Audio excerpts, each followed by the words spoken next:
नमस्कार. रामकृष्ण हरी. नामाचा गजर प्रस्तुत आकाश महाराज देशमुख अंतरंग संवाद यामध्ये आपलं सर्वांचं सहर्ष स्वागत आहे. या धावत्या विज्ञान युगामध्ये सध्या मानवी जीवनाला समाधानाचं एकमेव साधन ते म्हणजे अध्यात्म आहे. आणि अशा अध्यात्माचा प्रचार आणि प्रसार प्राचीन काळामध्ये काही ऋषीमुनींनी केला. तसाच प्रचार आणि प्रसार करण्याकरिता सध्या वारकरी संप्रदायाच्या पद्धतीनं काही महाराज मंडळी प्रचार प्रसार करत असतात. तर असाच वारकरी संप्रदायाचा पताका आपल्या खांद्यावरती घेऊन जे महाराष्ट्रामध्ये फिरत आहेत असे युवा कीर्तनकार हरिभक्तपरायण भूषणजी महाराज तळणीकर आज आपल्यासोबत या ठिकाणी या संवाद करण्याकरता उपस्थित आहेत. प्रथमतः महाराजांना रामकृष्ण हरी. रामकृष्ण महाराज रामकृष्ण हरी. या संवाद मालेमध्ये तुम्ही आलात त्याबद्दल पहिल्यांदा तुम्हाला धन्यवाद देतो.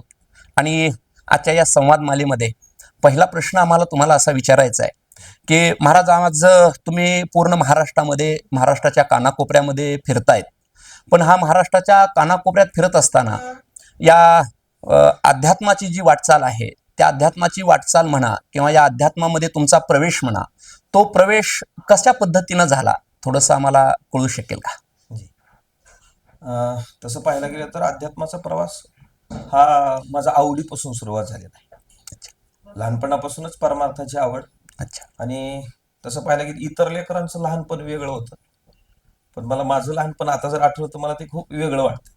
त्याचं कारण असं की लहानपणी माझी खेळ जरी असली तर ती परमार्थाला निगडीत असायची. म्हणजे जसं काही लेकरं खेळवांडे खेळ, हे खेळ ते खेळ असं करतात, पण मला अजूनही शाळा शिकत असताना वगैरे असं कोणता खेळ जमला नाही. अजून माझा खेळ सुद्धा परमार्थातलाच असायचा. जसं की मला अजूनही कोणत्या शाळेतला वेगळा असा ग्राउंड लेवलचा खेळ जमला नाही, खेळलोच नाही. कारण आवडच वेगवेगळ्या पद्धतीची होती, परमार्थाची होती. मी लहानपणी खेळ खेळलो तर ती मग एखादं मंदिर बनवायचं. आम्ही गावातली पोरं एकत्र येते. मी आजूळ घरी जास्त राहील, असं गावचा संबंध एवढा नव्हता. मी लातूरला होतो राहिला, पण जास्तीत जास्त मी आजूळ घरी राहील. आणि आजूळ घरी राहिल्यामुळं मग तिथली काही मित्रमंडळी होती म्हणजे अजूनही आहेत, अजूनही आम्ही सगळे संपर्कात आहेत. पण लहानपणी मग मी जर गावाकडे गेलो की 8-8 दिवस यायचं नाही. सप्त्याला वगैरे जायचो. आणि मग सप्त्याला गेलं की मग तिथला तो सगळ्या सप्त्यातला उपक्रम पाहिला की आपल्याला वाटायचं आपणही असं काहीतरी करावं. अशी गावातली सगळी मग मित्रमंडळी आम्ही एकत्रित यायचो. एक असं मोकळा प्लॉट होता आजोबांचा. त्या मोकळ्या प्लॉटमध्ये आम्ही एकत्रित यायचो. मग तिथं खेळ खेळायचे. खेळ काय तर विटा गोळा करणं, माती गोळा करणं, मग हापशावून पाणी कळशीनं घेऊन येणं, मग मंदिर बनवायचं, मग पांडुरंगाची मूर्ती चिखलाची बनवायचं, एखादा मारुती दगडाचा करायचा. आणि मग आम्ही सगळी मंडळी ते मंदिर बनवून मग मध्ये सप्ताह उभा करायचा. आणि मग सप्ताह उभा करताना कोण एक आता लहानपणातलं कीर्तन कोणीतरी कीर्तन करायचं. बहिणीच्या ओढणीचा कंबर बांधायची, आईच्या साडीची बांधायचं, असं काहीतरी करायचं. आणि मग एक 2-4 मिनिट काहीतरी एखादी कथा गोष्ट काहीतरी ऐकलेली तिथं सांगायचा, प्रयत्न करायचा तसा.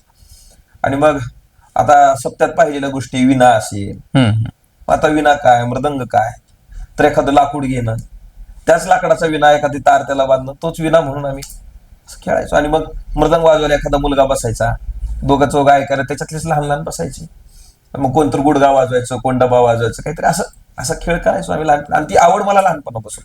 मी दुसरा खेळ खेळून अजूनही एक 5-7 वर्षापूर्वी लॉकडाऊनच्या अगोदर तर मी काही गावात माझ्या अजून घरी गेलो, पण त्याही काळात गावात गेल्यावर ज्या मुलांच्या घराकडे मी आता मित्रमंडळीकडे भेटायला गेलो तर त्यांचे आई वडील सुद्धा अशी म्हणलेले आहेत की आलं बुवा आता हे आता करतंय मंदिर आणि खेळायचा कीर्तनाचा खेळ चालू होता असं म्हणणार. लहानपणा आवड म्हणून मी याच्यात आलो. तुम्ही आवड म्हणून आता आलात हे मात्र खरं आहे, पण तुम्हाला लहानपणी असा काही त्रास झाला का की लोकांकडनं तुम्ही ज्यावेळेस हे खेळ खेळत होता किंवा हे करत होतात लोकांनी त्याच्यापासून तुम्हाला त्याचं दूर केलं किंवा काही लोक बोलले गेले, असं काही घटना आहेत? दूर केलं गेलं असं झालं नाही, पण मात्र मग ते अरे हे काय असला खेळ आहे असं बोलायची. मी आता म्हणल्यासारखं आता जसं त्या मित्रमंडळींची काही नातलं म्हणा गेलीतली माणसं म्हणा आता हे आलं की केलं बाय ना खेळ चालू, आता आपले लेकर गेले मंदिराकडे म्हणले असं मंदिर करते, आता देव करते, हे करते, ते करते, असं एवढाच. बाकी त्रास म्हणून झाला नाही. पण आता आनंद या गोष्टीचा वाटतं की मी लहानपणी ते खेळलो, तेच माझं भविष्य झालं. अरे वा, म्हणजे खेळातूनच तुमचं भविष्य निर्माण झालं. ही एक अनोखी पद्धत आम्हाला ऐकायला मिळाली. एक तुमच्या जीवनाचा प्रवास हा असा अनोखा आम्हाला पाहायला मिळाला. तसं पाहायला गेलं तर आम्हाला असं वाटतंय की तुम्ही दररोजची दररोज जे लहानपणापासून हा वारकरी संप्रदायाचा झेंडा पताका तुमच्या खांद्यावरती तुम्ही घेतलाय, तो पताका घेऊन तुम्ही ज्यावेळेस इकडं प्रवेश केला त्यावेळेस तुमच्या घरच्यांना ते आवडलं की नाही आवडलं? काय घरच्यांना आवडायचा विषय होता. त्याचं कारण मला वडिलांकडला जो परिवार होता तो तेवढा निगडीत नव्हता. आणि आजोबा आमची तिकडची पारमार्थिक होते, माळकरी होते, चांगले वारकरी होते. पण ते भूकंपाच्या काळामध्ये गेले. अच्छा. 1993 मध्ये गेले आणि माझा जन्म 2000चा. त्याच्यामुळे त्यांचा काही मला संपर्क असा तेवढा काही संबंध राहिला नाही. पण आईचे जे वडील होते ते मुळात पारमार्थिक होते. त्याच्यामुळं घरच्यांना काही वाटायचं, कारण वडिलांकडला पारमार्थिक पुढं कोणी नव्हतं. त्याच्यामुळे मी एकटाच पहिला पारमार्थिक याच्या संप्रदायात आलेला. त्याच्यामुळे त्रास झाला नाही. सगळ्याला ते कौतुक वाटायचं. लहानपणापासून मी भजन केलेलं, त्याच्यामुळे ते कौतुकानं ऐकायची. असा काही वेगळा विषय झाला नाही. म्हणजे लहानपणापासून तुम्हाला ही आवड असल्यामुळं तुम्ही अध्यात्मामध्ये आलात. पण तुम्हाला हे कीर्तन शिकावं, हे कीर्तन शिकावं पण हे शिकण्याकरता कुठेतरी जावं लागतं किंवा कुणापाशी तरी बसावं लागतं, असं तुम्हाला कधी काही वाटलं असेल ना त्या काळात? हो. तर लहानपणी मी कीर्तन ऐकलेली, जास्तीत जास्त कीर्तन ऐकलेली. म्हणजे आता मी लहान असल्यामुळं मला एखादं लहान कीर्तनकार पाहिलं, म्हणजे मी पाहिलेला लहान कीर्तनकार त्यावेळेसचा, मी त्यांपेक्षा लहान, महेश महाराज बाकणीकर. अच्छा. आणि मग मी त्यांच्याकडे पाहून मला असं वाटतं की आपणही असं कीर्तन करावं माझ्या लहानपणी. आणि वास्तविक मला माळच त्यांची आहे. मी लहानपणी माळ त्यांच्याकडूनच घातलेली आहे. अच्छा. त्याच्यामुळे मला त्यांच्याकडे बघून कीर्तन करावं असं वाटायचं. पण कुठंतरी जाऊन शिकावं अशी घरची परिस्थिती नव्हती. त्यामुळे मग मी मला आळंदीला राहायची इच्छा होती, पण ते जमलं नाही. महेश महाराजांकडे पाहून मग मला ते कीर्तन करावं असं वाटलं. आता तुम्ही दररोजच्या दररोज आपला वारकरी संप्रदाय म्हणजे तसा पाहायला गेला तर खूप प्रचलित आहे. महाराष्ट्र ही एक संतांची भूमी आहे आणि या संतांच्या भूमीत आज वारकरी संप्रदायाचा झेंडा जगाच्या पाठीवरती खूप मोठा आहे. तर या वारकरी संप्रदायाचा झेंडा जसा खूप मोठा आहे, त्या पद्धतीने तुम्ही आज कीर्तन करत असताना वारकरी संतांच्या पूर्ण मार्गाने तुम्ही चालत असताय. तर ज्यावेळेस संत ज्या मार्गाने गेले त्या मार्गाने तुम्हीही चालण्याचा पुढे प्रयत्न करतायत. म्हणजे आपण सगळीच महाराज मंडळी तो प्रयत्न करत असतो. पण तो प्रयत्न करत असताना आपल्या वारकरी संप्रदायाची काही नियमावली असेल किंवा काही असेल, त्यात समजा आपला काही नित्यनियम असेल, तर पूर्ण महाराष्ट्राने जवळजवळ बऱ्याच मंडळीने तुमच्या घरी जो नित्यनियम आहे तो नित्यनियम पाहिलेला आहे. एक भगवंताची छोटीशी मूर्ती आहे. तुम्ही त्या मूर्तीला, आम्ही असं डोळ्यानं पाहिलं की ती मूर्ती म्हणजे त्या मूर्तीचा तुम्ही जो शृंगार करताय तो शृंगार जरा आगळ्या वेगळ्या पद्धतीचा होतोय. आणि त्या भगवंताची तुम्ही जी नित्यनियमाची पूजा करताय ती पूजेची परंपरा असं पाहायला गेलं तर तुमच्या परंपरेनं घडणं आली की तुम्ही स्वतः ती पूजा करतायत. नेमकं काय त्याचं रहस्य काय? त्याचं रहस्य असं आहे, मी मग सांगितल्यासारखी किती मला लहानपणापासूनच ते खेळच होता माझा. अच्छा. आणि मग सहसा मूर्तीची पूजा घरात तर नव्हती, घरात होती, पण आईचंही देवघर खूप मोठं आहे माझं. पण मला असं वाटायचं की आपला एक देव राहावा असं. मग ते संस्थेला ज्यावेळेस होतो त्यावेळेस मी एमसीलची मूर्ती बनवलेली पांडुरंगाची. मग त्याची पूजा मी केली कितीतरी वर्ष. आणि मग ज्यावेळेस घरी आलो, मग पंढरपूरला जाऊन एक 15 वर्षापूर्वी एक मी मूर्ती घेतलेली आणि त्याच मूर्तीची मी ती पूजा करतो. मला वाटेल त्या पद्धतीने मग त्याचा शृंगार करण्याचा प्रयत्न करतो. आणि जसं की सुरुवातीला 2015 मध्ये पांडुरंगाला मी पहिल्यांदाच नवरात्रामध्ये आई बनवण्याचा प्रयत्न केला. मग त्यावेळेस घरच्यांनाही वाटायचं हे काय, पांडुरंगाला कसं काय देवी असं शक्य आहे असं वाटायचं सगळ्यांना. पण कालांतरानं तोच माझ्या घरचा एक उत्सव होऊन गेला. अरे वा. आज 9 दिवस खूप आनंदाने जातात ते. आणि मग ती आवड म्हणून ते जोपासलो. जवळपास असा जो नित्यनेमाला मी पंढरीनाथाच्या मूर्तीची पूजा करतो त्याला यावर्षी 12 वर्ष होत आहेत. अच्छा. अरे वा. ते आवड म्हणून मी सांभाळत गेलो आणि आजही अगदी तेवढ्याच निष्ठेनं सगळी घरची मंडळी त्या देवाची सेवा करतात, मी त्या पद्धतीने करतो. अध्यात्मामध्ये असा एखादा तुमचा अनुभव आहे का की तुम्हाला तो साधनेची प्रेरणा देऊन जातोय? नाही, मी माझा अनुभव सांगावा असं काही मी हे नाही, पण मला इतरांच्या साधनेतून प्रेरणा मिळते मला हे सांगायला आवडेल. कारण परमार्थामध्ये आपण परमार्थ करत असताना आपण आपल्यापेक्षा खालच्यांना बघण्यापेक्षा आपण आपल्यापेक्षा मोठ्यानं बघितलं पाहिजे. तसं मी माझ्यापेक्षा मोठ्या मंडळीला पाहतो, म्हणजे मी मोठा आहे असं म्हणत नाही, पण उंच मंडळीला पाहतो, जेणेकरून आपल्याला असं वाटतं अरे ही एवढी वय झालेली मंडळी आहेत, एवढी वर्ष परमार्थात घालवली आहेत, तरी ती त्यांच्या नित्यनेमात खंड पाडत नाहीत.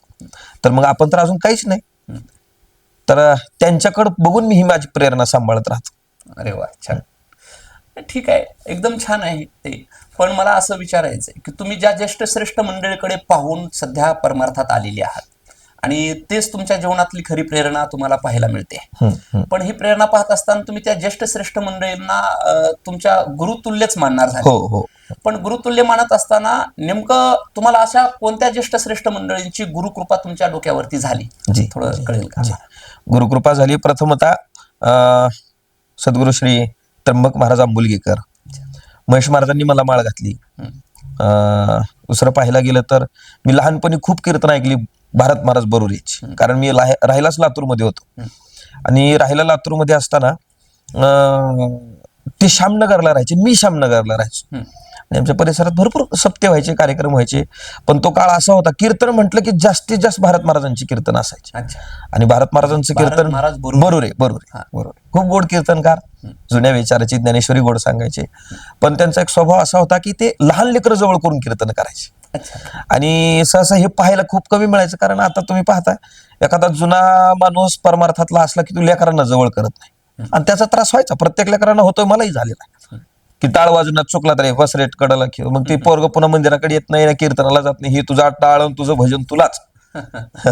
पण त्याच्यात मात्र भारत महाराज बरोबर ते आधी लेकर गोळा करायची लहान, आणि मग कीर्तन सुरू करायचे. आणि एवढी कीर्तन ऐकली की भारत महाराजांनी असं चांगलं गोड नाव पाठवतं माझं, ते कधीच भूषण म्हणून बोलले नाहीत, भूषण्या म्हणून बोलायचे, जवळ आणून बसवायचे. आणि मग कीर्तन, त्याच्यामुळे मग ते त्या मंडळीचा आशीर्वाद म्हणला तरी अडचण नाही. त्यांच्याकडे पाहून वाटायचं अरे कीर्तनात काय विनोद गोड करतात महाराज, काय गोवी गोड सांगतात, म्हणताना किती प्रमाण उंच म्हणायचे. असे ते हे सगळ्या मोठ्या मंडळीचं ऐकत गेलो. तुम्ही त्या गुरुकृपेबद्दल आता बोलताय, तसं मोठ्या मंडळीचा, ज्येष्ठ श्रेष्ठ मंडळीच्या बोलताय. पण आज पूर्ण महाराष्ट्राला माहिती आहे की तुम्ही ज्यांच्या सोबत राहतायत असे परमादरणीय श्री महेशजी महाराज माकणीकर, त्या महेशजी महाराज माकणीकर आणि तुमचा संबंध कोणत्या काळापासून आला, किंवा तुम्ही त्यांच्या सोबत कधीपासून आहेत? तसं पाहायला गेलं तर मी अंगणवाडीचा काळ असेल माझा, एक 2006चा. 2006ला मला महाराजांनी माळ घातलेली, 5 किंवा 6 अंदाजे आहे, मला काही तेवढं लक्षात नाही. 5-6 वर्षाचा असेल मी. त्या काळामध्ये महाराजांनी मला माळ घातलेली. आणि पूर्वीपासूनच माझ्या घरची कानेगावची वारी होती, आई करायची वारी. आणि मग एका वारीला गेल्यानंतरच तो मी हट्ट घेतला, आणि मग महाराजांनी मला माळ घातली. त्या काळापासून महाराजांचा संपर्क आला.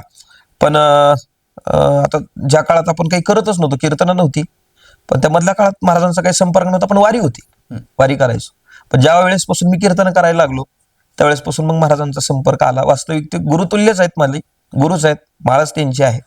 पण महाराजांचं प्रेम असं आहे की ते कधी गुरु म्हणून ते राहिले नाही, तर मला कधी शिष्यासारखं वागवलं नाही. अगदी मित्रासारखे संबंध आहेत, अगदी सख्यासारखं ते सांभाळ. नाही म्हणजे महेश बाबांचा स्वभाव तसा, हा, प्रेमळ स्वभाव, प्रेमळ आहे. अरे वा, छान. एक असं व्यक्तिमत्व आहे महाराष्ट्रामध्ये ते की ज्याला अजून शत्रू तर नाही. वा, अजून शत्रू. वा, छान. ठीक आहे, हे सर्व आहे तुमच्या गुरुकृपेचं वगैरे. पण आज तुम्ही युवा कीर्तनकार म्हणून महाराष्ट्रामध्ये फिरताय. पण फिरत असताना आज महाराष्ट्रातल्या बऱ्याच लोकांनी एक गोष्ट पाहिलेली आहे. ती कोणती गोष्ट ऐका. काय, तुम्ही कीर्तनकार म्हणून ज्यावेळेस फिरताय त्यावेळेस कीर्तनकार म्हणून फिरत असताना आपला जो कीर्तनकाराचा पोशाख असतोय तो कीर्तन परंपरेमध्ये काही फडकऱ्यांचा पोशाख आहे, काही वेगळ्या पद्धतीत कोणत्या कीर्तनकाराचा पोशाख आहे.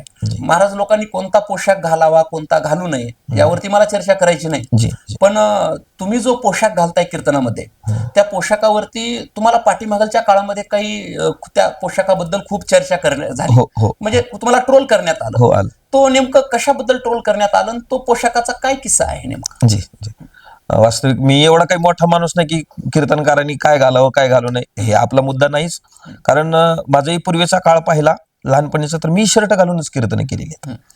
पण लातूर परिसराची परंपरा, लातूर भागात अजूनही सद्गुरु श्री धोंडोपंत दादा अत्रे साहेबांची परंपरा आहे. जास्त गावामध्ये तेच आहे परंपरा. आणि मग कीर्तन ज्यावेळेस मी सुरुवात केली त्यावेळेस शर्टवरच करायचो. पण मग फडावरची काही कीर्तन करण्याची प्रसंग येऊ लागली. मग फडावरचा नियम, अंगरखा घातल्याशिवाय कीर्तन नाही. अच्छा. मग आता माझं वय लहान, मंदिरात ठेवलेला अंगारका मला यायचा नाही, मग मला शिवून घ्यावा लागला. हम्म. आणि मग शिवून घ्यावा लागला, तर मग त्या पद्धतीने याची सुरुवात झालेली. आणि मग मला काही तिचे नियम म्हणजे फडकरी मंडळी सांभाळतात ती पुरेपूर माहिती नव्हती, ज्यामुळे मला ते ट्रोल करण्यात आलं. पण मात्र तो ट्रोल करण्याचा विषय मी त्यांना काही प्रत्युत्तर देत बसलो नाही. मी आवडीनं सांभाळत गेलो. मला एक वाटायचं हा काही ट्रोल करण्याचा विषय नाही, कोट घालून कीर्तन केल्यापेक्षा हे बरं आहे ना, बोलतील काही दिवस. मग मी मोठ्या मंडळीकडून याची काही नियम आधी समजून घेतली. आजही ती जास्तीत जास्त पद्धतीने सांभाळण्याची मी प्रयत्न करतो. आणि एक अंगरखा घालण्याचा आनंद असा की एक सात्विक पण अंगात कीर्तना शिरल्यासारखं मला भावतं की आपण हे सांगणं चुकीचं आहे अरे बाबा. त्या अंगरख्यामुळे तर एखादा अनुभव असा येऊन जातो की आपण बोलू नये बाबा. आपल्याकडे बघत असताना महाराज मंडळी म्हणून बघतात, पण एक वेगळ्या अंगानं बघतात. ही फडकरी परंपरा सांभाळणारी आहेत, या अंगानं पाहतात, तर मग आपण हे टाळलं पाहिजे. त्या अंगरख्यामुळे हा अनुभव आहे. आणि ट्रोल करण्याचा काही एवढा मोठा विषय नाही, कारण मी त्याला प्रत्युत्तर दिलं नाही, त्याच्यामुळे तो काही मोठा विषय होत गेला नाही. आज ज्या मंडळीने जरी मला काही त्या गोष्टीनं त्रास केला असेल, मी त्रास म्हणणार नाही त्याला, पण तीच मंडळी आज माझ्यावर अगदी तेवढ्याच कुतूहलानं पाहतात, तेवढ्याच आनंदाने आज माझ्यावरती प्रेम करतात. सगळ्याच फडकऱ्यांचं माझ्यावर प्रेम आहे, सगळ्या परंपरेचं माझ्यावर प्रेम आहे. का तर हे सगळे नियम आत्ताच्या चालत असलेल्या युगात, आता चालत असलेल्या जी काही मंडळी आज परमार्थ सांभाळत असताना वेगवेगळ्या पद्धतीनं आपापल्या मनाला वाटेल असं धावपळ करतात, त्या युगात सुद्धा मी अगदी त्या तरुणाच्याच वयाचा असताना सुद्धा जी फडकरी मंडळी सांभाळायची त्याच नियमानं मी सांभाळतो. म्हणजे सगळी फडकरी मंडळी, संस्थानिक मंडळी अगदी तेवढ्याच उंचीनं प्रेम करतात. अगोदरच्या काळामध्ये कीर्तन व्हायची, आता पण कीर्तन होतात. आता कीर्तनकारांची संख्या खूप झालेली आहे. हो. पण कीर्तनकारांची ही जी संख्या आहे ते संख्यात्मक वाढ म्हणायची की गुणात्मक वाढ म्हणायची, मला हे इथं सांगायचं नाही. पण मला एक प्रश्न असा विचारायचा आहे की सध्या कीर्तनकार आणि कीर्तनकाराचा पैसा हे दोन शब्द सध्या खूप महत्वाचे ठरत आहेत. याबद्दल तुमचं काय मत आहे? बरोबर आहे. संख्यात्मक वाढ आहे की गुणात्मक वाढ आहे हे काय आपण बोलू शकत नाही. पण मी तुम्हाला सांगितल्यासारखं की मी परमार्थात आलो हे काय मी दुसरं बघून आलो नाही.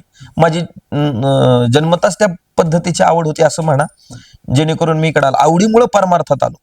पण असं म्हणता येईल, आता तुम्ही पैशाचा विषय काढलेला, की आता माझी जी वर्ग मित्र मंडळी आहेत ते कधी मला भेटल्यानंतर असं विचारतात की बाबा आम्ही महिनाभर काम केलं तर आम्हाला 20,000 पेमेंट आहे, 25,000 आहे, 30,000 आहे, कधी विचारण्यात येत आहे. पण तेच मंडळी माझंही इन्कम विचारतात कधी कधी, तुमचं कसं चाललंय. आता हे काही सांगायचा विषय नाही, पण मात्र हा चर्चेचा विषय ठरलेला आहे. महाराज लोकांचा पैसा लोकांना दिसतो, पण त्या पाठीमागे तसा खर्चही असतो. त्याची गाडी असेल, त्याचाही जर पुरेपूर त्याच्या मिळालेला वेळ जर तो महाराज परमार्थालाच देत असेल तर मग मात्र त्याला पैसे देणं चुकीचं असं मला वाटत नाही. आणि दुसरी गोष्ट अशी की समाजाने तेवढा त्याचा अतिरेक करू नये पैशाचा, आणि घेणाऱ्यांनी त्याचा अतिरेक करू नये. लागते त्याच्यामध्ये समाधानी राहावं, कारण त्याचाही प्रपंच त्याच्यावर आहे, त्याची मूळ बाळ जगणार आहे, त्याचं काहीतरी स्वप्न आहे, त्यालाही काही पूर्ण करायचं आहे. त्याच्यामुळं समाजाने किती व्याज होईल असं सप्ताह करू नये. एखादी वर्ष मोठा करायचा आणि पुढल्या वर्षी व्हायचाच नाही, असं होऊ नये. आणि कीर्तनकारांनी आपल्याला कोणतरी बोट ठेवावं, असा पैसा घेऊ नये असं मला वाटतं. आता हा पैसाचा विषय थोडा बाजूला ठेवू. मला एक आता पडलेला प्रश्न असा आहे की तुम्ही तुमच्या कीर्तनाला ज्यावेळेस सुरुवात केली त्यावेळेस पहिलं कीर्तन तुमचं कुठं झालं आणि आता तुम्ही कीर्तन करताय त्या कीर्तनात आणि तुमच्या पहिल्या कीर्तनामध्ये नेमकं काय फरक आहे किंवा अनुभूती काय वेगळी आहे का? मी पहिलं कीर्तन तसं पाहिलं तर सरावाचं केलेलं संस्थेतलंच, पण मात्र मग पुढं मला पहिलं कीर्तन तेलंगणामध्ये करावं लागलं. अंतरगाव म्हणून गाव आहे, दादासाहेबांच्याच फडावरचं गाव होतं ते. आणि मग खूप समाज लहान असल्यामुळं मला जवळपास स्टेज पर्यंत जाण्यासाठी अर्धा तासाचा कालावधी लागला असे, एवढी जाम गर्दी, टावरवर लोक, झाडावर लोक, कुठेही लोक. आणि विशेषतः मंडळीला कळत काहीच नव्हतं, फक्त ते बघायला आलेली होती, त्यांना आपली भाषा कळत नव्हती, काही नाही, फक्त लहान कीर्तनकार आहेत. आजही तुम्ही कदाचित तिकडला परिसर पाहिला तर ते एखादा महाराज जाणं, एखादा वारकरी जाणं त्यांच्यासाठी माऊली तुकोबा आल्यासारखंच. मग मी त्या काळात त्या परिसरात पहिलं कीर्तन केलेलं. अनुभव असा की त्या कीर्तनाला माझी महाराज सद्गुरू श्री त्र्यंबक महाराजांच्याकडे मी राहिलो, तेच महाराज माझ्यासोबत कीर्तनाला पुढे बसलेली होती. दडपण तर या सगळा एवढा मोठा समाज बघून दडपण होतच, पण त्या काळचं कोणाचंही म्हटलं तर त्या काळचं कीर्तन म्हटलं तर थोडं तर काहीतरी पाठांतर करूनच बरोबर. पोपटपंची म्हटलं तरी काही अडचण नाही. त्या काळात ते अगदी बालपणात होऊन गेलेलं. पण मात्र आजचा अनुभव असा की ते आपण काहीतरी वेगळं करायचो, खेळ केल्यासारखं करायचो. पण आज मात्र मोठ्या मंडळीचं ऐकत ऐकत आपण जे इथपर्यंत आलोय ते मात्र अनुभवाचं सांगणं वेगळं आणि त्या काळातलं ते सांगणं वेगळं. ठीक आहे. कीर्तनकार ज्यावेळेस कीर्तन करतो त्यावेळेस कीर्तन करत असताना आता सध्या आधुनिक पद्धतीचे जे काही वाद्य कीर्तनामध्ये आपल्याला पाहायला मिळतात, ते आधुनिक पद्धतीचे वाद्य आपल्याला खरंच ते आधुनिक पद्धतीचे वाद्य कीर्तनामध्ये आपण घ्यावे की नाही घ्यावे याच्याबद्दल तुमचं काय मत आहे? त्यामध्ये आधुनिक पद्धतीच्या वाद्यामध्ये ती ढोलकी असेल म्हणा, त्यामध्ये पुन्हा नंतर तो कीबोर्ड असेल म्हणा, ते अशा पद्धतीचं घ्यावं की नाही घ्यावं? नाही, मी तर या मताचा आहे की ते नसलंच पाहिजे. कारण कीर्तन हा सात्विक विषयाचा एक भाग आहे. जे ज्ञानोबारांनी सांभाळलं, जे तुकोबारांनी सांभाळलं, नामदेव महाराजांनी, जे सकळ संत मांदियाळी ज्यांनी जे सांभाळलं ते आपण सांभाळलं गेलं पाहिजे. काही मंडळी याला असा अतिरेक करतात की बाबा तुकाराम महाराजांनी केलं नाही म्हणजे आपण करायचं नाही, असं नाही ना. की काही मंडळी त्यांच्या काळात नव्हतंच म्हणून त्यांनी केलं नाही, असं नाही. आपल्या परंपरेनं सांभाळले त्याला का असं विचारत बसायचं नाही. मला मी या विषयाचा किंवा तुकाराम महाराजांनी असंच का केलं का म्हणायचं नाही, महाराजांनी केलं म्हणून आपण करायचं का म्हणत बसायचं नाही. त्याच्यामुळं आधुनिक पद्धतीनं माणसानं कीर्तनकाराचं बोलणं असावं, समाजाला कळण्यासारखं असावं. पण आधुनिक आपलं काहीतरी नवीन याच्यात घालत बसायचं नाही. जे परंपरेनं सांभाळलं तेच सांभाळलं पाहिजे. कीर्तनात ढोलकी लावणं, कीबोर्ड लावणं ही तमोगुणी वाद्य आहेत. सात्विक वाद्य आपल्याला तुकोबारांनी सांगितलेली आहेत. लावणी, मृदंग, श्रुते, टाळ, घोष, शिव ब्रह्मरस आवडीने. ब्रह्मरसाची उत्पत्ती फक्त याच वाद्यानं होते. त्याच्यामुळे हीच वाद्य कीर्तनात असली पाहिजेत. मग याला अजूनही फडकरी मंडळी कधी तबला लावलेली तुम्हाला दिसणार नाही. का तर ते सात्विक तुकोबारांनी त्याचं वर्णनच केलेलं नाही, आपल्या परंपरेने ते सांभाळलं नाही. तर मग आपण का करायचं, नवीन काहीतरी कशाला करत बसायचं. मी या मताचं आहे की ते नवीन वाद्य नसलीच पाहिजे. तुम्ही ज्यावेळेस संप्रदायात आला किंवा ह्या अध्यात्माकडे वळला त्यावेळेस वळत असताना तुमचं शालेय शिक्षण ज्या ज्या पद्धतीनं झालं, आता मला जास्त काही तुमच्या शालेय शिक्षणाबद्दल काही माहिती नाही, शालेय शिक्षणाबद्दल मी तुमच्या विचारणार पण नाही. पण मला प्रश्न असा पडतोय की आता सध्या जे कीर्तनकार इकडे येत आहेत, तिकडे येत असताना आजकालच्या नवीन जे नवरचित कीर्तनकार आहेत किंवा नवीन कीर्तनकार आहेत, त्यांनी कीर्तन शिकण्याकरता म्हणा, साधना करण्याकरता म्हणा, ज्यावेळेस बऱ्याच आळंदीला जाता, बरीच मंडळी कुठल्या तरी संस्थेमध्ये जाते. पण हे आळंदीला संस्थेत वगैरे कुठे गेल्यानंतर त्यांनी शिक्षणाला, आपल्या शैक्षणिक शिक्षणाला महत्व द्यावं की नाही द्यावं हे शिकत असताना कसं, त्याबद्दल आपलं मत काय? शैक्षणिक शिक्षणाला महत्व दिलंच पाहिजे या मताचा आहे मी. मला काही अडचणीमुळे बाकी काही करता आलं नाही, पण अजूनही माझं शालेय शिक्षण सुरू आहे. पण कसं आहे, आज आपण ते शिकत गेलो तर नवीन येणाऱ्या पिढीला आपण वेगळ्या अंगानं एक आधुनिक पद्धतीने कीर्तन समजून शकतो. जसं की आज अनेक संप्रदायातली मंडळी अशी की ती इंग्रजीमध्ये कीर्तन करतात. इंग्रजीमध्ये कीर्तन करणं ही खरंच कौतुकास्पद गोष्ट आहे. का तर हा परमार्थ एखाद्या महाराष्ट्रापुरता मर्यादित राहणार नाही, तर तो परदेशातही जाईल.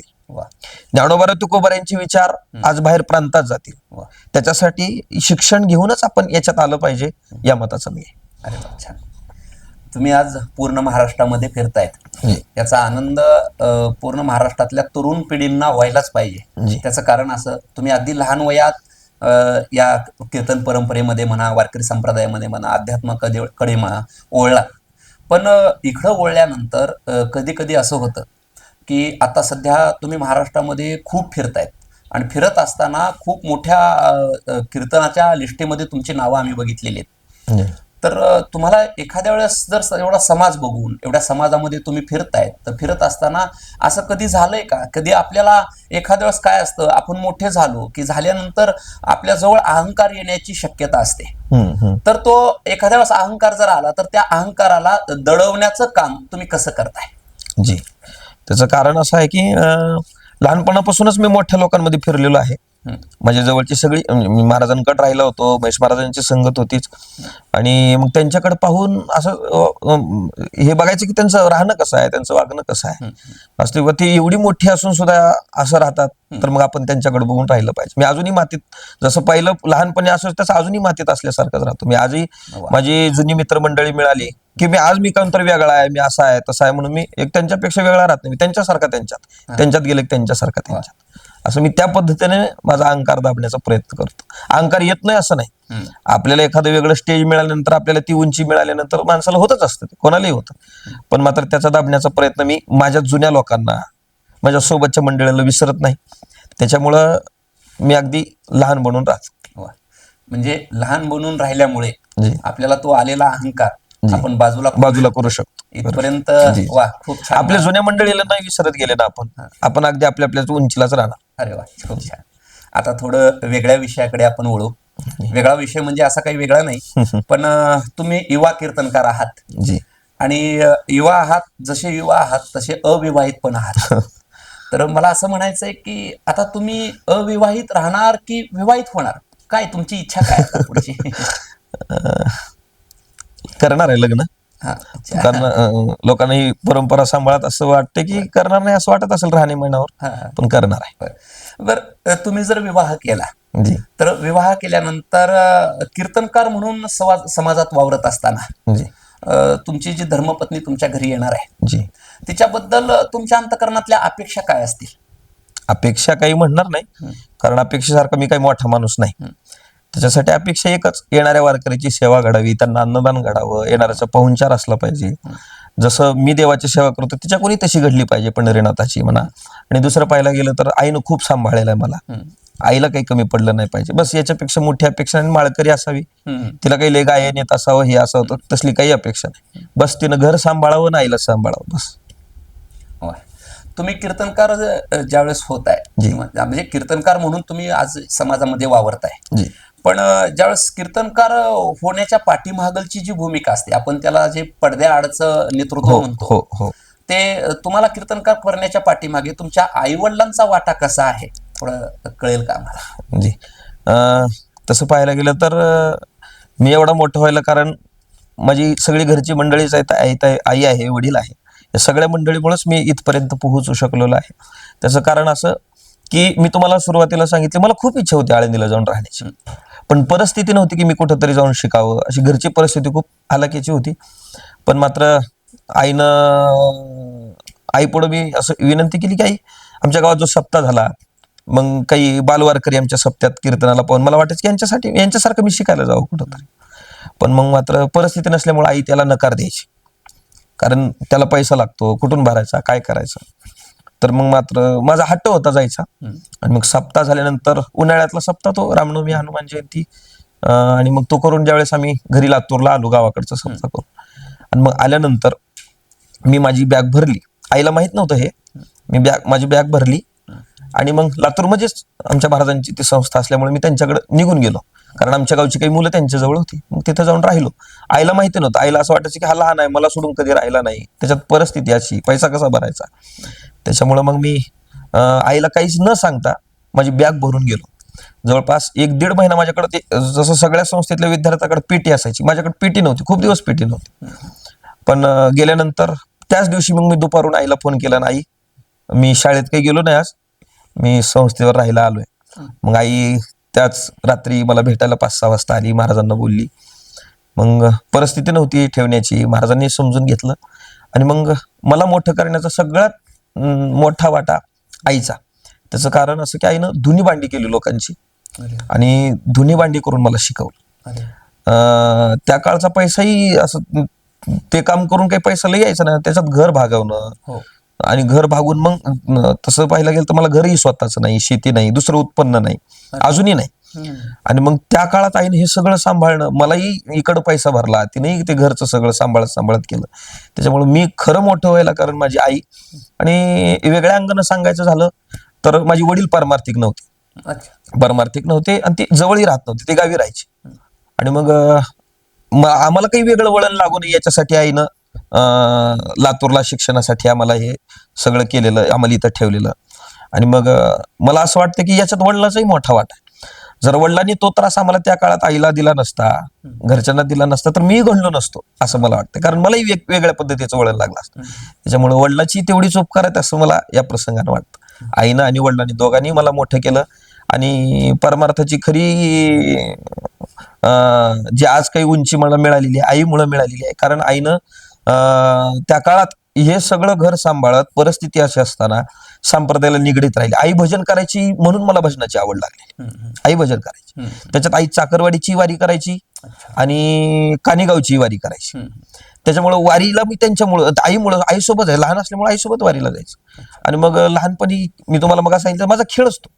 आणि मग पहिल्या वेळेस ज्यावेळेस मी 1-2-3 वाऱ्या केल्यानंतर कानेगावला गेलो एकादशीला, आणि एकादशीला गेल्यानंतर मग आई पुढे मी हट्ट धरला. ते दुकानं लागलेली, आईला म्हणलं मला माळ घालायची, कारण घरात तर हे कोणी सांभाळणार नव्हतं. पण आईला वाटायचं ही दुसरंच काहीतरी होऊन बसायचं, यानं माळ घातली तर मग ते घरी कसं सांभाळायचं सगळं. आणि मग मी रडत बसलो तिथंच, पाया करत बसलो, मला माहित नाही, मला माळ घालायची असं म्हणत बसलेलो. आईचा नकार होता, पण आई आमच्या सोबत आलेल्या काही मंडळी म्हणल्या, बाई लिकूर रडाली तर घाल पुन्हा बघू. आणि मग त्या पद्धतीनं मग तिथली 5 रुपयाची माळ घेतली, महेश महाराजांकडून ती माळ घातली. महेश महाराजांनी वारी दिली. महाराजांनी माळ घालत असताना अगोदर वारीची नियम सांगितली, सगळे नियम सांगितले, बाबा हे करावं लागल, अंडे खायचं नाही, मटण खायचं. मी खाती नव्हतो, आणि मग पण त्यांनी ते सगळं सांगितलं, तुम्हाला एक वारी करावं लागल. आईला सांगितलं, आता एवढ्या लहानपणात याला वारी करताना ती वारी तुम्हाला सांभाळावं लागेल, काही दिवस तुम्ही वारी करावं लागेल, असं वारी सांगून त्यांनी माळ घातलेली. आणि मग तिथून पुन्हा काही वर्ष मी कानेगावची वारी केली, चाकरवाडीची वारी केली. आईमुळं या पद्धतीने मी परमार्थात आलेलो. आजही जो काही घडलेला आहे, जो काही महाराष्ट्रामध्ये फिरतो, सगळे आईचे उपकार आहेत. म्हणजे आईनं तुम्हाला जे घडवलं ते तुम्ही आम्हाला आता सांगितलं, हे खरं आहे. पण जगातल्या सगळ्याच आईंनी आज तुमच्या आईसारखे संस्कार घेतले पाहिजेत. त्याचं कारण आहे, तुमच्या आईंनी लोकांच्या घरी जाऊन धुणी भांडी केली, आणि धुणे भांडे करून तुमचा सांभाळ केला. आणि सांभाळ करताना तुम्हाला अध्यात्माकडे वळण्याचं पहिलं श्रेय कोणाला जात असेल तर ते फक्त आईला जात, फक्त आईलाच जात. वा, खूपच छान. तुम्ही आणि मला ते सांगायला अजून एक बरं वाटेल की तुम्ही जो मग पैशाचाही प्रश्न विचारला होता, मी संस्थेला जात असताना मला असं वाटायचं जे आईला माझ्यामुळे जे हे काम करावं लागतंय, कालांतराने मी जर कीर्तन करू लागलो तर आईला हे करू लागलो. आज ते सगळं बंद आहे. हे कशामुळं, तर हा समाज पैसा देतो याच्यावरच माझा उदरनिर्वाह भागतोय. माझी जी स्वप्न होती आईला घरी बसवण्याची, ती यामुळेच पूर्ण झालेली आहेत. अच्छा अच्छा. म्हणजे त्याच्यामुळं तो जो पैशाचा विषय चाललेला होता, तो अगदी आईनं जो माझ्यासाठी काही अट्टहास केलेला म्हणा, जी काही धावपळ केलेली आहे, जी कष्ट केलेली आहेत, आज या सगळ्या महाराष्ट्राची, संप्रदायावर प्रेम करणाऱ्या वारकऱ्यांची ही उपकारच आहेत, जेणेकरून ते मला स्वप्न पूर्ण करता आलं की आईला आज निवांत घरी बसून परमार्थाचा आनंद घेता येतो.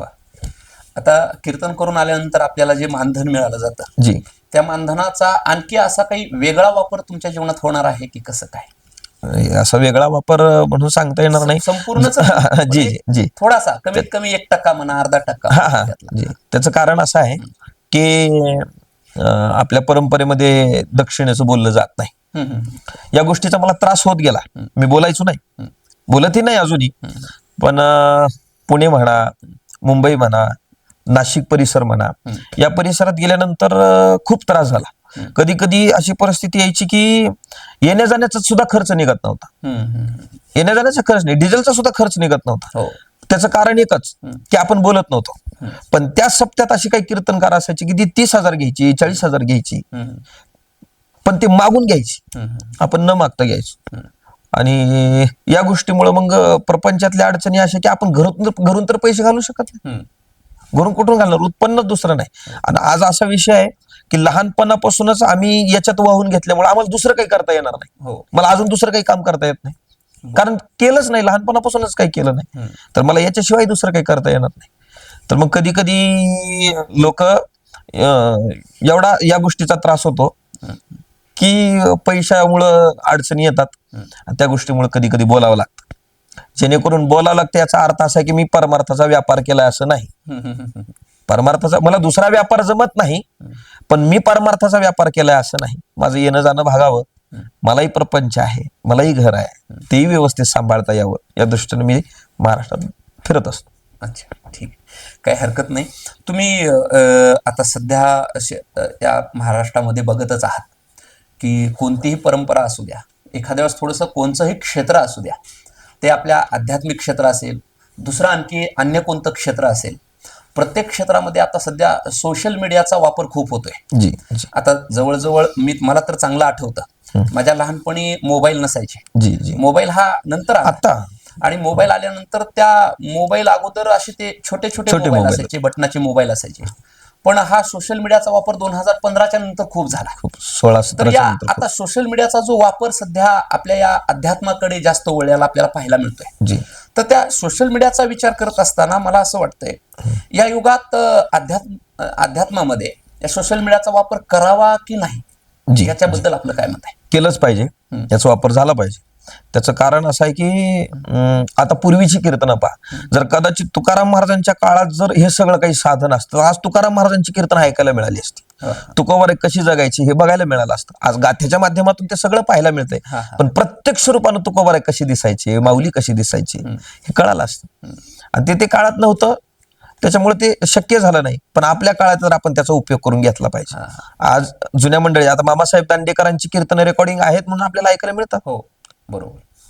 का तर त्यांनी त्याचा उपयोग केला. काही मंडळींनी त्याला ते वेगळ्या अंगानं सांभाळलं म्हणून आज बाबा महाराज सातारकर असतील, हे महाराष्ट्रामध्ये आज एवढी मोठी मंडळी झाली, त्याचं कारण सोशल मीडियाचं. त्यांच्या काळात जी काही साधन होती त्यांनी त्याचा उपयोग केला. मग आपल्या काळात आता जर अजून टेक्नॉलॉजी पुढे गेलेली आहे तर त्याचाही आपण उपयोग केला पाहिजे.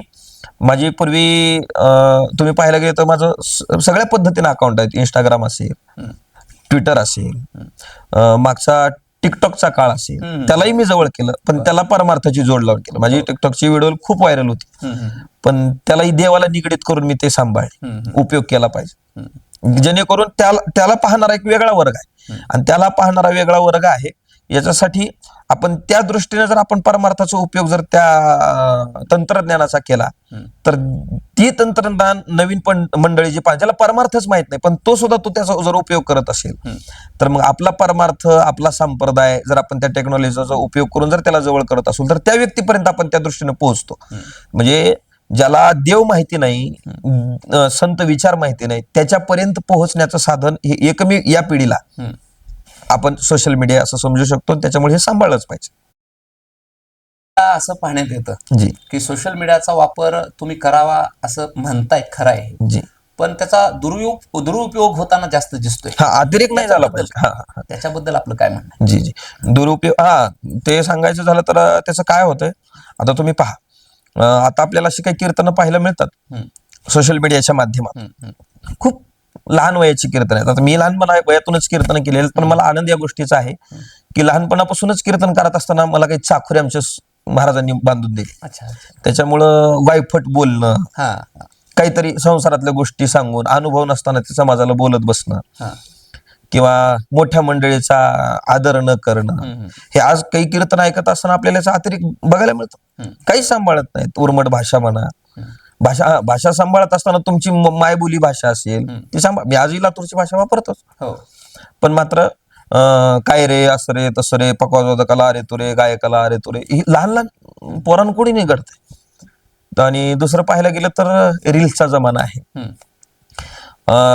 याचा अतिरेक असं होतोय की एखादी रील्स व्हायरल व्हावी या अपेक्षेनं काही मंडळी याच्यात घुसलेली आहेत, आणि त्या रील्समुळे मला काहीतरी एक वेगळं वजन मिळेल, मला एक वेगळी उंची मिळेल, असं एक समाजाचा एक भ्रम आहे. पण जरी रील्स न व्हायरल होणं हे जरी या युगात सोपं असलं, पण मात्र परमार्थाचं फळ हे एखाद्या 30 सेकंदाच्या स्टेटसमुळं, रील्समुळं येणार नसून ते आपल्या आयुष्यभराच्या जगण्यानं ते आपल्याला काहीतरी प्राप्त होणार आहे असं मला वाटतं. तुम्ही ज्यावेळेस बाल कीर्तनकार होतात, लहान होता, त्या कालखंडात तुम्ही कीर्तन केली किंवा तुम्ही अध्यात्माकडे बघत होतात, लहान वयात तुम्ही अध्यात्माकडे बघण्याचा समाजाचा जसा तुमच्याकडे दृष्टिकोन होता तसाच तो दृष्टिकोन आता सध्या पाहायला मिळतोय का? किंवा जर तो दृष्टिकोन पाहिला तर भिन्न स्वरूपानं पण आपल्याला बघायला मिळतोय. भिन्न स्वरूपानं म्हणजे तुमच्या लहान वयात समाज तुमच्याकडे कसं बघत होता आणि आता तुम्ही थोडे मोठे झालात तर तुमच्याकडे कसा बघतोय? जी, लहानपणी कीर्तन करत असताना लोक कौतुक म्हणून पाहिजे, कोणाचंही तसंच असतं, और काय गोड बोलतंय, कसं बोलतंय असं म्हणून पाहिजे. पण आताचा अनुभव असा आहे की अगदी ते कौतुकानं ऐकत नाहीत, पण मात्र महाराज याच्यापेक्षा असं बोलले पाहिजे होते, असं हे शिकायला मिळते आता. त्यावेळेस एखादी वेळेस चुकली तर राव दे लेकरू असं म्हणून व्हायचं, पण आता होत नाही. आता आपण पहिली गोष्ट तर बोलत असताना चुकीचं जाणार नाही हे ध्यान ठेवूनच बोलतो, पण कदाचित गेलं तर काही मंडळी आपल्याला सांगणारही आहेत आता. त्याच्यामुळं त्या वयापेक्षा आत्ताच्या कीर्तनाचा जरा आनंद येतो. तुम्ही लहानपणापासून जी या अध्यात्माची साधना केली ती साधना आणखी पण तुमची सुरूच आहे. जी पण ती वारकरी संप्रदायामध्ये आज भिन्न भिन्न कीर्तनकार पाहायला मिळतात. त्या भिन्न भिन्न कीर्तनकाराची भिन्न भिन्न साधना ही आपल्याला पाहायला मिळते. जी तर तुम्ही तुमच्या जीवनामध्ये जी साधना करताय त्या साधनेबद्दल थोडस कळेल का, मला बोलताल का? माझा अनुभव सांगावा असं काही नाही, पण साधना करत असताना आपलं चालणं, आपलं बोलणं ते एक वेगळ्या अंगानं होऊ नये याच्यासाठी जीवनामध्ये साधनेची खूप गरज आहे. एकदा प्रसिद्धी मिळाली, समाज आपल्याला मानू लागला, आपल्याला बोलू लागला, आपल्याला एक वेगळं स्टेटस प्राप्त झालं, एक प्रसिद्धी मिळाली की त्या दृष्टीने आपल्या साधनेला एक कुठंतरी बाधा येते, माणूस कमी करतो, त्याचा संपर्क वाढला जातो. पण मात्र त्या पद्धतीने मी होऊ देत नाही. माझी पूजा असेल, माझा जो नित्यनियम असेल, मी तो करतोच, जेणेकरून ती साधना करत असतानाचा अनुभव असा की आपण आपली पायरी पक्की करत राहतो. कारण आपण पुढची पायरी चढलोच नाही हे मी समजून चालतो, आणि ती पायरी पक्की करण्यासाठी आपण साधनेत खंड पाडत नाही. ती प्रत्येक कीर्तनकाराने पाळली पाहिजे, जेणेकरून आपल्याला पुढे काही घात होणार नाही, आणि तो घात होऊ नये याच्यासाठी आपल्या साधनेत खंड पडलाच नाही पाहिजे. आताच्या या नवीन पिढी करता किंवा नवरचित कीर्तनकारांकरता तुम्ही काही संदेश देताल का? नवीन कीर्तनकाराला संदेश द्यावा असं काही नाही, कारण मी नवीनच आहे. असं काही जुना काही 5-50 वर्षाचा परमार्थ केला आणि मी अनुभव सांगायलो असं नाही. पण लहान वयापासून लहान वयात म्हणजे पूर्ण जीवन याच्यात गेलंय. जेवढं काही मिळालं, भगवंताने केलेली कृपा अशी आहे की काही मंडळीला असं सांगतात की मी 25 वर्षानंतर परमार्थ केला, त्याच्यानंतर मी परमार्थात आलो. पण मला आनंद या गोष्टीचा आहे की मी समाजाला असं सांगू, मी लहानपणापासूनच परमार्थाला मला देवानं वाहून घेतलाय, आणि आज समाजाला सांगत असताना असा आनंद आहे की आज वेगळ्या अंगानं वेगळ्या काही गोष्टीला वेळ देता येत नाही, का तर देवानं सगळा वेळ मला परमार्थाला दिलेला आहे. अरे वा, ही देवानं केलेली कृपाच आहे. या अनुभवातून काही कीर्तनकाराला सांगायचं झालं तर असं वाटतंय की आज जो काही विषय ट्रोलचा होतोय, काही मंडळीला एखादं वक्तव्य गेलं, एखादी कविता गेली, एखादं गाणं गेलं, आणि मग त्या गोष्टीमुळे काही परंपरेची लोक त्याला ट्रोल करतात. याचा अर्थ ती ट्रोल करतात म्हणून चुकीचे असतात असं नाही. त्यांची परमार्थावर, तुकोबारावर, ज्ञानोबारांच्या प्रमाणावर असलेली निष्ठा आहे म्हणून ती बोलायला लागली. अच्छा. तर मग आज एक काहीतरी कविता, गाणं, एखादी गोष्ट, व्यंग काहीतरी केलं म्हणून लोक समाज आपल्याला डोक्यावर घेतोय, याच्यामुळं त्या समाजाच्या विचारासारखं वाहून न घेता तुकोबारांच्या प्रमाणानं वाहून घ्यावं, माऊलींच्या ओवीनं वाहून घ्यावं असं मला वाटतं.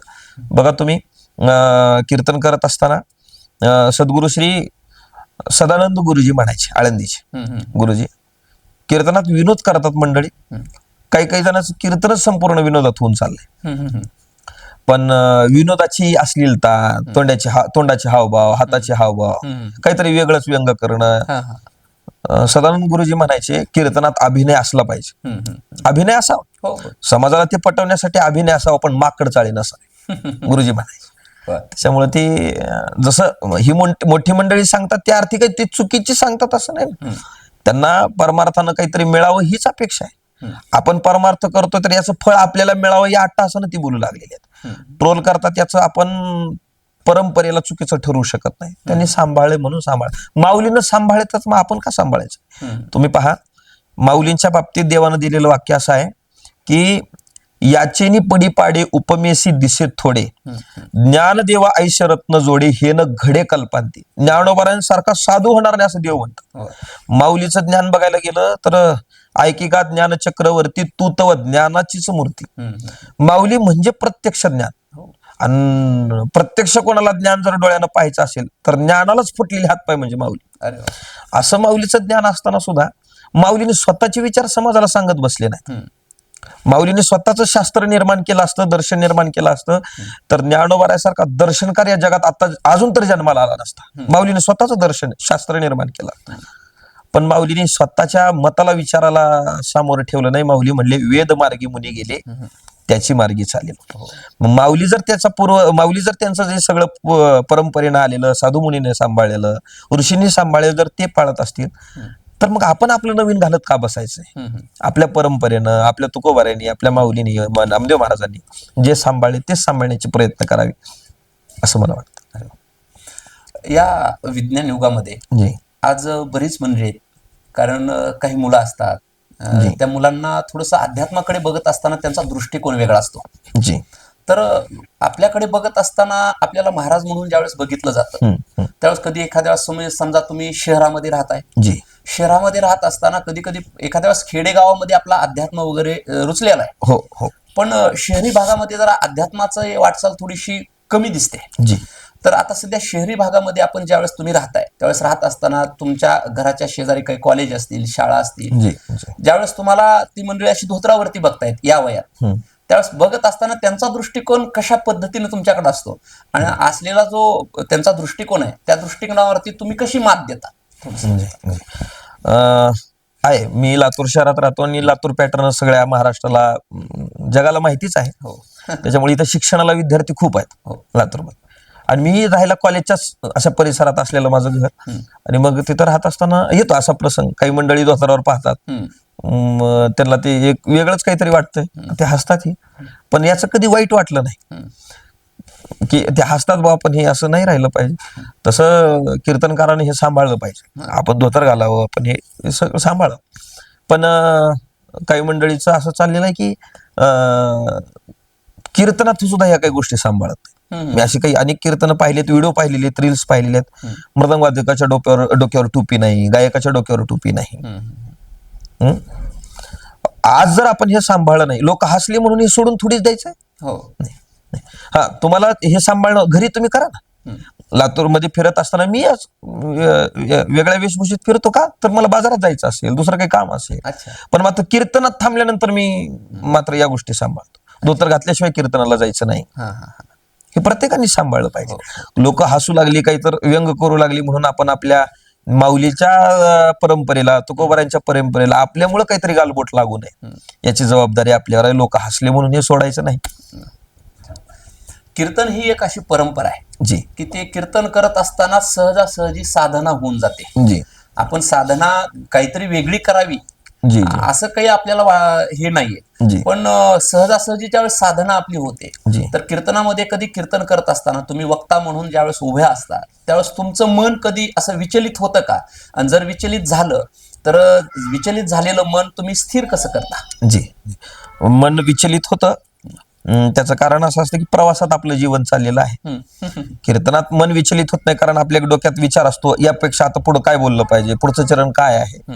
त्याच्यामुळे कीर्तनात जरी हे विचलित नाही झालं, तर कीर्तन झाल्यावर म्हणा, प्रवासात म्हणा, किंवा खूप प्रवास झाला, एखादा दिवस आराम आहे, लागत नाही मन कशात, मग त्या दिवशी याला जर मनाला, आपल्या विचाराला ताब्यात आणायचं असेल, तर मी करत असलेला पर्याय असा की मी मोठ्या मंडळीचा ऐकतो, रेकॉर्डिंग लावून.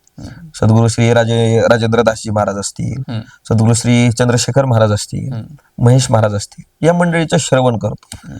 आजही कदाचित प्रवास करून आल्यावर एखाद दिवशी वाटतं आज पूजा आईला करायला हवी, घरात कोणाला तर करायला सांगावे ना, आपण थांबा. पण त्या काळाला जरी करायला लावली, प्रवासानं थकलेलाच असतो माणूस, पण जर करायला लावली तर त्या दिवशी मग राजेंद्रदासजीचं ऐकायचं, जेणेकरून आपल्याला ते लगेच उठून तातडीनं असं करावं वाटतं. हे म्हणजे सहज त्यांच्या ऐकता गोष्टी परमार्थ पोटी दृढ हवे, असं म्हणल्यासारखं. जर आपला एखाद्या वेळेस कुठं जर आपल्याला ते कमी वाटत असलं, आपण जर कुठं बाहेर चाललोय असं वाटू लागलं, तर जुन्या मंडळीचं ऐकावं. हा पर्याय माझ्यासाठी मी सांभाळतो, म्हणून मला वाटतं की हा योग्य असेल. आता शेवटचा आणि महत्वाचा प्रश्न आहे. शेवटचा म्हणजे याच्याकरता शेवटचा, की ज्यावेळेस आपण भगवंताची भक्ती करतो, जी, कीर्तन ही परंपरा एक भक्तीचीच आहे. जी, कीर्तनाची परंपरा भक्तीची असल्यामुळे कीर्तनामध्ये आपण जशी भक्ती करतो, त्या भक्तीमध्ये आपल्या कीर्तन परंपरेमध्ये नामाला खूप महत्व आहे. जी, जी. भगवंताचं नाम आपण घेतलं की त्या नामाचे परिणाम बरेच कीर्तनकार कीर्तनामध्ये सांगत असतात. तर मला प्रश्न असा विचारायचा आहे, जी, हा जो नामाचा गजर करणारी काही प्रत्येक साधक आहेत, जी, त्या साधकांसाठी तुमचा काही विशेष संदेश असेल का? जी, बरोबर आहे. त्यांना संदेश देणं म्हणजे मी केलेल्या परमार्थावरून असं सांगता येईल मला, किंवा आज जे काही जगात नाव असेल, महाराष्ट्र काही आपल्याला मानत असेल, हे सगळं जे घडलं ते घडण्याचं कारण एक बी देवाचं नाव. याच्या पलीकडे काय? आज जर आपल्या जीवनातून भगवंताला वगळलं किंवा आपण करत असलेल्या नामस्मरणाला जर वगळलं, आपल्याकडे काय? आज जर मी देवाच्या भजनाला जवळच केलं नसतं, तर काय कुठं काम करत पडलो असतो, काहीतरी वेगळ्याच कुण्यातरी विषयात घुसलो असतो. हरी कीर्तनाच्या योगी आम्हासी जग जाणीजे, महाराजांचं म्हणणं आहे. आज सगळ्या समाजात जो मान पान मिळतो ह्याचं सगळ्याच घडण्याचं कारण एक आहे. हो. देवाच्या नावाला जवळ केलं, या गजराला जवळ केलं तर परिणाम असा आहे की तो आपल्याला कधीच बुडू देणार नाही. भलेही आपण व्यवहाराच्या दृष्टीनं आपल्याला काही कमवता येणार नाही, बाकी काही कमवता येणार नाही, पण काहीच कमवता येणार नाही असं नाही. आपल्याला जे अंतकाळाला कामाला येणार आहे ती एकमेव नाव आहे. है का नाही? ते नामाची फलश्रुती ठरलेलीच आहे, ती कधी ना कधी मिळणारच आहे. पण मात्र त्या उंचीचं नाम आपल्या कंठात राहावं, आपल्या जीवनात राहावं एवढी अपेक्षा आहे. सद्गुरु श्री राजेश्वरानंदजी महाराज एक पद म्हणायचे, सूर घणेरे फिरे पद गावत, पै पद सूर सुस्वाद कहा. सगळी मंडळी पद गातात पण सूरदासासारखं गाणं नाही. बर. सूर घणेरे फिरे पद गावत, पै पद सूर सुस्वाद कहा. कर ताल मजीर बजावती है, पर मीरा मतवारीसी चहा का. मीरे सारखं प्रेम नाही. बर. राम कथा कितनो ने लिखी, लेकिन तुलसी सरसी मर्याद का. आज तुम्ही पहा, रामायणावर भाष्य करणारी काही मंडळी नवीन पुस्तकं निर्माण केलेली आहेत, त्यांना विचारासारखा त्यांनी राम जगा पुढे मांडला, वेगळ्या सांगाने मांडतो. पण मात्र राजेश्वरानंदजी म्हणायचे, तुलसी सरसी मर्याद का. मर्यादित जे रामायण लिहिलं तुलसीदासांसारखं पुन्हा नाही. आणि मग याचा शेवट त्यांच्याकडून असा ऐकलेला आहे की नरसिंह बसे प्रतिखंबन में, नरसिंह बसे प्रतिखंबन में पर काढे वेको प्रल्हाद का. तसा देव प्रत्येक खांबात आहे, काढण्यासारखा प्रल्हाद असला पाहिजे. तसं नामाचं हे महत्व ठरलेलंच आहे, त्याचं फळ ठरलेलंच आहे, फक्त त्याला जवळ करणं गरजेचं आहे असं मला आहे. आणि ते त्याच्यानंच सगळं काही उपयोगी आपल्या जीवनात पुढेही काही आपल्याला त्याच्यानंच प्राप्त होणार आहे. याच्यासाठी त्याला जवळ करावं. नाम हे आपल्याला कधीच भवसागरात बुडू देणार नाही. जे नाव दगडाला तारलं ते आपल्याला का वाहू देईल, का बुडू देईल, आहे का नाही? त्याच्यामुळे नामावरच हे सगळं. तुकाराम महाराज म्हणतात, तुका म्हणे गडे कशामुळे घडलं महाराज हे, तर पूजा नामे देव जोडे. आम्ही पूजा केली कशाची? वास्तविक तुकोबारायांनी पूजा केली इथं म्हणत असताना मूर्तीची म्हणली असते, पण तुकाराम महाराज म्हणले पूजा नामे देव जोडे. नामामुळे आम्हाला हे सगळं काही घडलेलं आहे. त्याच्यामुळं तुकाराम महाराजाला जे प्राप्त झालं ते आपल्याला व्हावं या अपेक्षेनं तुकोबारायांनी जे केलं तेच आपण करावं. महाराज, जी. आपण नामाचा गजर प्रस्तुत आकाश महाराज देशमुख अंतरंग संवाद यामध्ये सामील झालात म्हणून पुनश्च एकदा तुमचे मी आभार व्यक्त करतो. जी. रामकृष्ण हरी. रामकृष्ण.